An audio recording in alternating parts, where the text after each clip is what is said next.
As a former Bain manager and interviewer, I've interviewed hundreds of candidates throughout my career. In this video, I'm going to give you an insider perspective on how top-tier consulting firms such as Bain, McKinsey, and BCG actually assess candidates. By the end of this video, you'll know exactly what interviewers look for and how they decide which candidates move on to the next interview round or receive a consulting offer.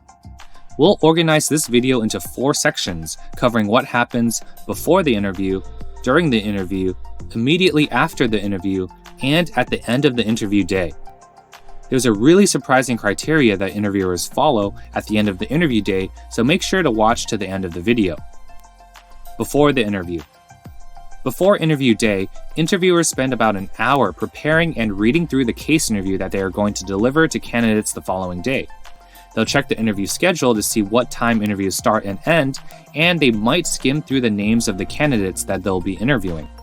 Interviewers typically don't have much time to do anything else besides this. Resumes of candidates may or may not be provided to the interviewers.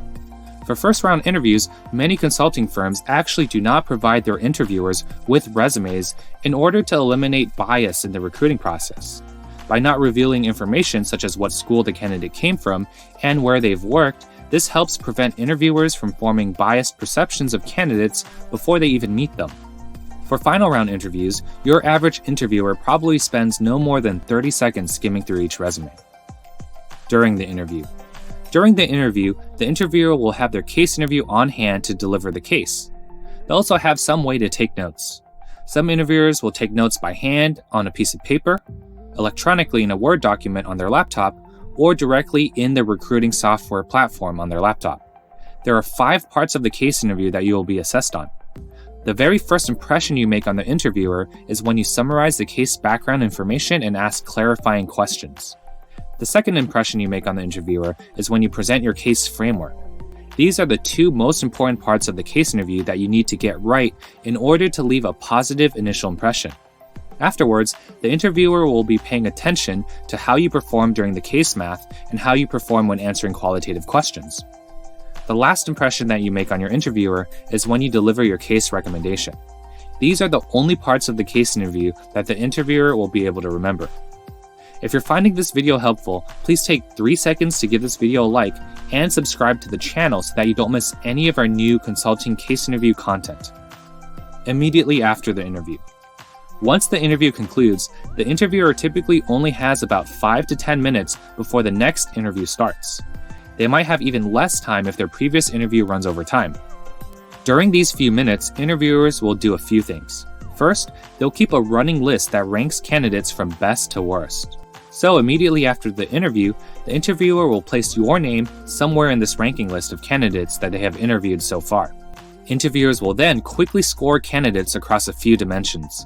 Typically, these dimensions are math and quantitative skills, structure and logic, business intuition, communication, and personality and cultural fit. The interviewer will give each candidate a score of 1 to 4 for each of these dimensions, along with an overall score of 1 to 4.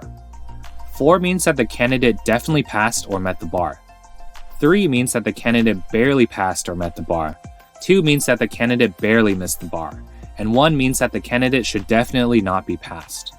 If there's time, the interviewer may write some comments or feedback underneath each scoring criteria. However, most often, they won't have time to do this until the end of the interview day. At the end of the interview day. Once the interviewer finishes all interviews for the day, they'll have a ranked list of all of their candidates arranged from best to worst. They'll also have an overall score of 1 to 4 for each candidate. Remember, a 4 is a definite pass, a 1 is a definite no pass, and a 3 and 2 are a barely pass and barely no pass, respectively. Each consulting candidate will have had anywhere from 2 to 4 different interviews, so they will have multiple overall scores of 1 to 4. All of the interviewers will gather in a room to collectively decide which candidates will get passed on to the next round or receive an offer. Suppose we are doing first round interviews and each candidate has 2 interviewers. So each candidate has 2 separate overall scores of 1 to 4 from their 2 interviewers. If a candidate receives 2 4s, they will definitely be passed. If a candidate receives 1 4 and 1 3, they will likely be passed unless there is a high number of candidates that receive 2 4s. If a candidate receives any ones, they will not be passed. Now here's where it gets interesting. Candidates that receive a 4 and a 2, or candidates that receive 2 3s are considered borderline candidates. Which group of candidates do you think are more likely to get passed? It might surprise you that candidates that receive a 4 and a 2 are more likely to get passed than candidates that receive 2 3s. The reason for this is that a score of 2 might be an outlier low performance for that candidate. Sometimes, interviewers will give candidates the benefit of the doubt that they had an off performance because they demonstrated that they have the potential to score a 4. However, if a candidate has 2 scores of 3, that shows that they consistently score 3s and not 4s. So, it is actually better to score a 4 and a 2 than to score 2 3s. The candidates that get passed will have someone, usually one of their interviewers, assigned to them to give them a call, telling them the good news. The candidates that get rejected will usually be given a call telling them the bad news by a recruiter in HR. For candidates that are borderline, they are kept on an unofficial wait list.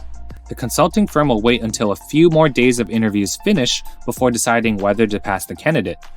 During this waiting period, the candidate will not hear back from the consulting firm yet on their decision.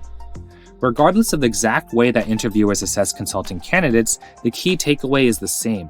You must excel at case interviews to land a consulting offer. We've pulled together a concise video summarizing how to ace your case interviews step by step. Follow these strategies to avoid getting rejected. I've linked this video in the description below. Last important message for you. If you're looking for a step-by-step shortcut to learn case interviews quickly, check out our comprehensive case interview course and books. Links are in the video description. We teach the most robust, effective case interview strategies in the least time-consuming way to save you hundreds of hours of prep time and help you land multiple consulting job offers.